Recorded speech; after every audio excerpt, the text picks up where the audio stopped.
moment Harlan Voss walked into the dining room holding a glass of scotch and announced, in front of his entire family, that his son had finally come to his senses. Nora Ashford Voss understood that the dress currently being lifted off the back of the chair by her mother-in-law wasn't going to be folded. Constance Voss, 67, matriarch of the Voss family and wife of Harlan, held the linen sundress between two fingers the way a person holds something retrieved from a gutter. It was sage green. Nora had bought it at a market in Prince Edward Island the summer before she married into this family, when she still believed that a person's worth wasn't measured by their maiden name. This, Constance said, setting the dress on the balcony railing of the family's lakeside property in Muskoka, Ontario, is not the kind of thing a Voss wife wears to a family dinner. The wind took it before anyone could speak. Nora Ashford Voss, 36, watched her dress catch the lake breeze and disappear below the railing toward the dock. She didn't move. She had stopped moving in response to things like this approximately 2 years ago, around the time she understood that reacting was the only power she had left, and that this family had been trying to take it from her since the week she got engaged. Her husband, Callum. No, wait. She caught herself. She always did that, assigned him softness he hadn't earned in years. Her husband. That was enough. He was standing by the fireplace. He had been standing by the fireplace the entire time. He watched the dress go over the railing the same way he watched most things involving his wife and his mother, with a careful, studied blankness that allowed him to claim, later, that he hadn't really seen it happen. Nora picked up her water glass, took a sip, and said nothing. She had met Preston Voss, 41, 8 years earlier, at a property acquisition meeting in downtown Toronto. He wasn't the man she'd been scheduled to meet. He was filling in for someone, easy in his chair, laughing at something his colleague had said before she walked in. She remembered thinking he had the kind of confidence that either came from having worked very hard for a very long time or from never having been told no. It turned out to be the former, which was, she would think later, both the best and the worst thing about him. They dated for 2 years. He introduced her to his family at Christmas, and his mother, Constance, had held Nora's hand for exactly the right number of seconds and smiled exactly the right amount and said, "We've heard so much about you," which was a sentence that could mean everything or nothing, and in this family, Nora would learn, usually meant the latter. His father, Harlan Voss, 70, was the kind of man who still believed that the correct table manners could tell you everything about a person's character. He had built Voss Holdings into one of the largest commercial property development companies in central Canada.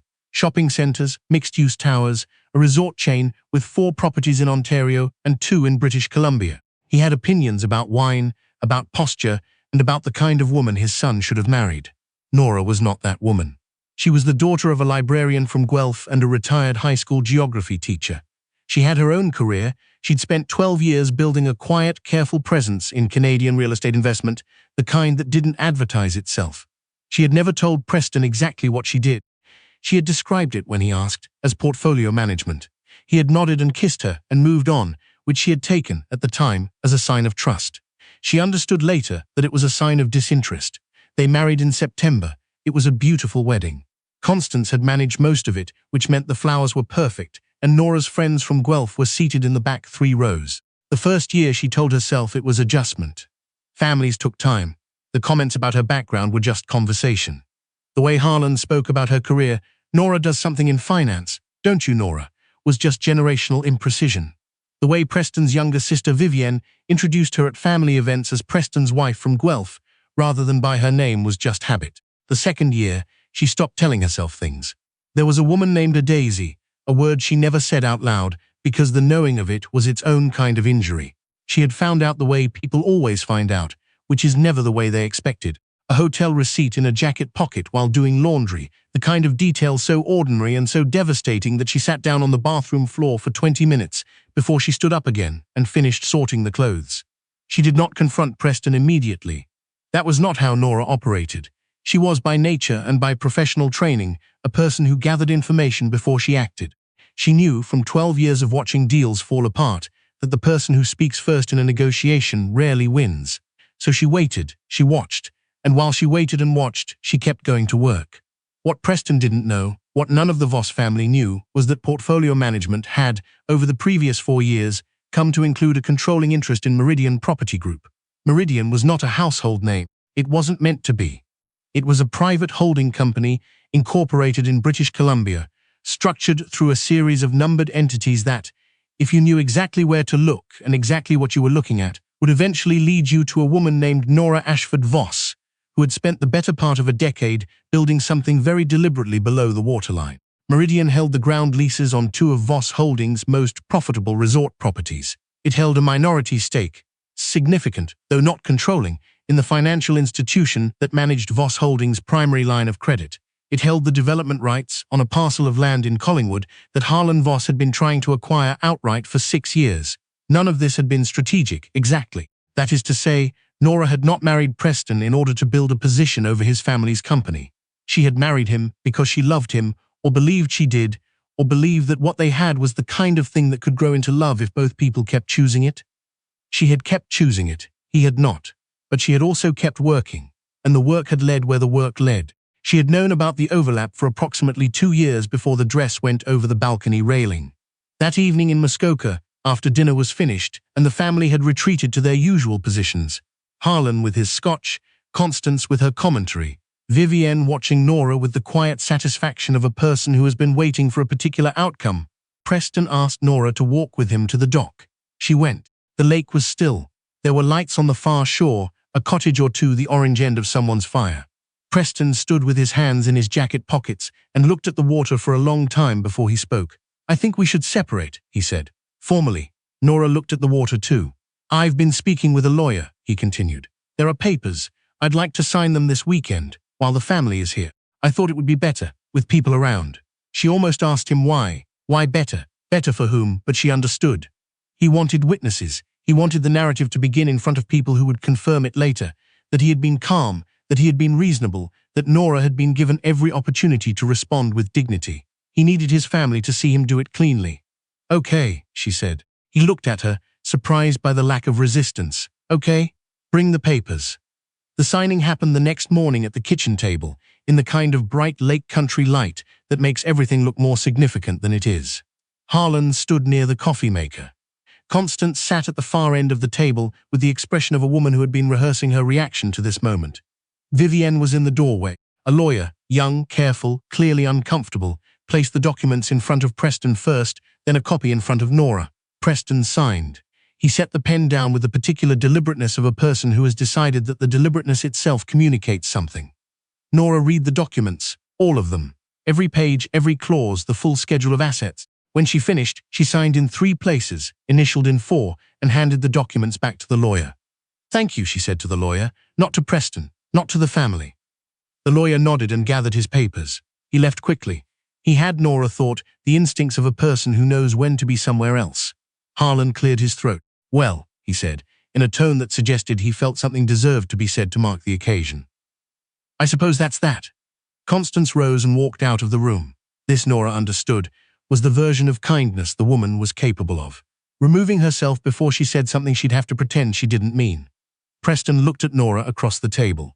For a moment, something crossed his face that she couldn't name. It wasn't regret exactly. It was more like the beginning of a question he didn't know how to finish. "You'll be heading back to the city," he said. "Eventually," she said. She got up, rinsed her coffee cup, and walked outside. On Monday morning, the head of operations at Voss Holdings, Blue Ridge Resort in Collingwood, received a call from Meridian Property Group. The call was not unusual. Meridian had been the ground lessee on the property for 4 years, and contact between the two entities happened regularly.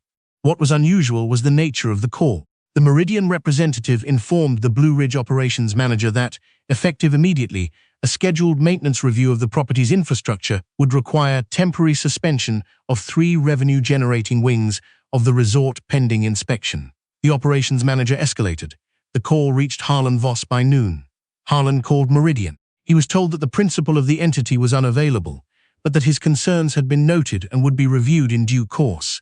He called his financial institution contact to arrange an emergency draw on the company's credit line while the resort situation was resolved. He was told that, due to a recent change in the oversight structure of his account, a secondary authorization would now be required before any draws above a certain threshold could be processed. He called his lawyers about the Collingwood development rights he'd been negotiating. He was told that the counterparty on those rights had declined to extend the exclusivity window and was now considering alternative offers. By Thursday, Harlan Voss had made 19 phone calls. He had reached a number of people who were polite, thorough, and unable to help him. The phrase "due to recent changes in our governance structure" appeared in 4 separate conversations. He sat in his office in Toronto with the particular stillness of a man who has spent 40 years being the person who makes things happen and has just begun to understand, for the first time, what it feels like to be on the other end of that. His assistant brought him a file. Inside was a corporate registry extract from BC, a chart of entity relationships, and a cover note from his own legal team. The note was 2 sentences. The controlling interest in Meridian Property Group is held by a numbered company incorporated in 2019. The sole director of that numbered company is Nora Ashford Voss. Preston called her on a Friday evening.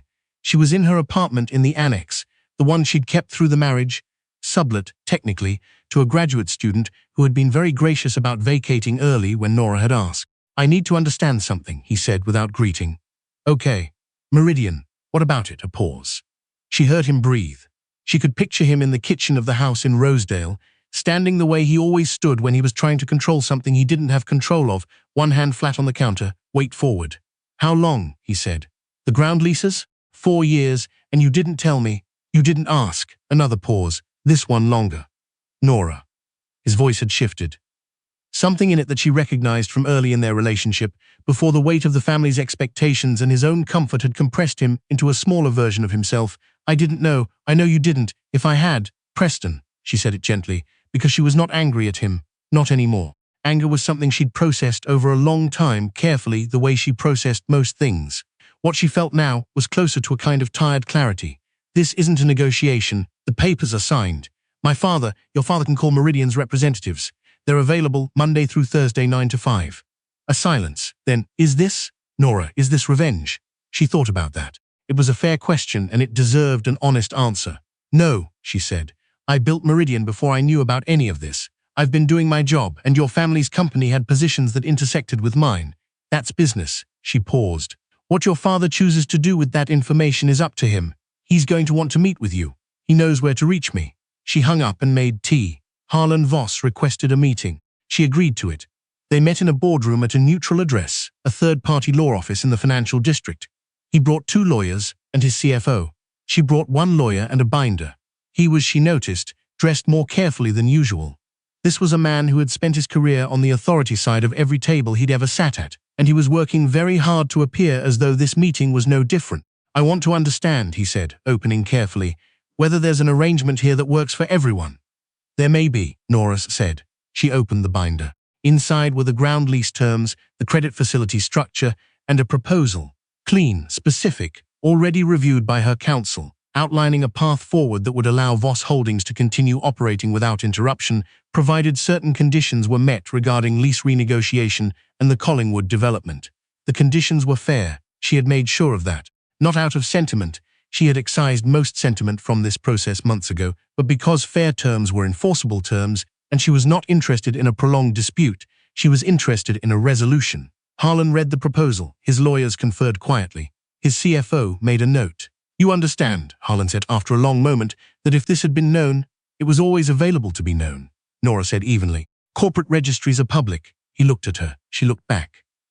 There was a version of this moment she knew, where he said something that tried to reclaim the upper hand. Something about family, or about the years she'd been welcome at his table, or about the fact that whatever she'd built while bearing his name. She had prepared for that version. He didn't say it. He looked at the binder again, and then at his lawyers, and then at the window, and then he said, "I'll need the weekend to review this properly." "Of course," she said. She gathered her documents, said goodbye to the room in general, and left. Vivienne called her on Sunday. Nora almost didn't answer. She answered. "I owe you an apology," Vivienne said. She said it the way people say difficult things when they've been rehearsing them. A bit too smooth at the edges, but the shape of it was genuine. Nora sat down on the couch. "Okay. I wasn't kind to you. For a long time, I told myself I was protecting my brother, but I think a breath. I think I decided what you were before I knew you, and I kept deciding it." Nora didn't say anything for a moment. She thought about the seating at the wedding, the introductions at family dinners, the dress on the balcony railing in Muskoka. "Thank you for saying that," she said, and she meant it in the specific way that she meant things now, not warmly, not coldly, but precisely. "I don't expect anything from that," Vivienne said. I wanted you to know. I know." After she hung up, Nora sat with the phone in her hand for a while. She thought about the graduate student who had lived in her apartment for 3 years and had left it cleaner than she'd found it. She thought about her mother, who had spent 30 years building a home out of patience and small acts and books returned on time. She thought about the summer she'd bought the sage green dress. She did not regret any of the decisions she had made, not the ones that had led to the marriage, or the ones that had led to Meridian, or the ones she'd made, sitting on a bathroom floor in Rosedale on a Tuesday afternoon, to stand up and keep going. Harlan Voss signed the revised lease agreement on a Wednesday morning. The Voss Holdings operations resumed at Blue Ridge without further interruption. The Collingwood development moved forward under a joint framework that, structurally, gave Nora's entity the controlling voice on any future disposition of the rights. His CFO sent her a note confirming the credit facility governance changes had been acknowledged and filed. She read the note at her desk. She set it down. She picked up the next file. Preston called once more, 2 weeks later. Not about business, just to say that he hoped she was well, that he'd been thinking, that he wasn't sure he'd handled any of it correctly. She told him she hoped he was well too. She told him that most people didn't handle things correctly the first time, and that the question was what they did with the second time. She didn't know if he understood what she meant. It didn't change anything either way. The papers were signed, the leases were signed, the meeting in the boardroom had happened, and the file was closed, and the lake at Muskoka was still there, the same water, catching the same light it had been catching for longer than any of them had been deciding things about each other. She had one more call to make. She made it. She set the phone down, looked out the window at the city. October now. The maples in the annex doing what they did every year without being asked, and thought that whatever came next, she would be ready for it. She had always been ready for it. She had just been waiting for everyone else to catch up.